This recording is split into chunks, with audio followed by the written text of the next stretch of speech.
யாருன்னு கிடக்கிறோம். நான் ராஜனும் தங்கச்சி, ராஜனும் தங்கச்சி அவர் ரெண்டு சொன்னது இல்லைன்னு தவிர இல்லை. நான் ரயில்வே பக்கம் இருக்கோம், நான் பேச மாட்டேன்னுக்கிட்ட நீங்கள் கேட்டாச்சு உங்களுக்கு தெரியும். நான் ஃபோன் பண்ணாலும் சொல்ல இங்கே இதெல்லாம் வரைக்கிருக்கோம். சாவு 2 மாதம் அதுக்கு போஸ்ட்மார்ட்டத்துக்கு நான் போகும்போது நான் ஃபோன் பண்ணி சொன்னேன், ஏன்னா தங்கச்சி தான் இப்படி பண்ணிட்டேன் போங்க அப்படிங்கிறது தான் சொன்னால் எனக்கு தெரியும்னு அந்த பக்கம் இருக்கேன். உங்கள் தங்கச்சின்னு தெரியாது, அந்த பக்கம் வாங்க. அப்போ அங்கே நிற்கிறேன் எனக்கு உங்கள் தங்கச்சி அந்த மாதிரி சொன்னேன்னு ஃபோன் பண்ணாங்க. அது எதுக்கு அதுக்கு நான் எவ்வளோ பொறுமைக்கு பேசி என்ன டார்கெட் பண்ணி அசிங்கமாக பேசுகிறாங்க. வந்து பாருங்க அப்படிங்கிறது 4 பேரில் இருந்தாங்க. நாங்கள் கேஸ் போடுறோம் அப்படின்னு சொல்லி யாருன்னு சொல்லு பேர் யாருன்னு சொல்லியிருக்கேன்.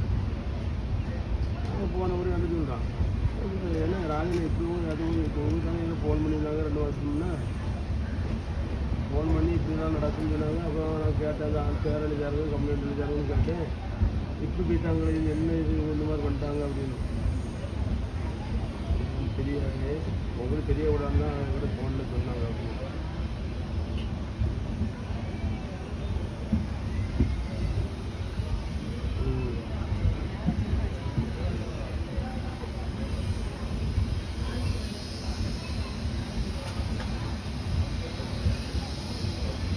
கேளு, ஏகப்பட்ட கதையெல்லாம் வேண்டாம் மறைச்சா எனக்கு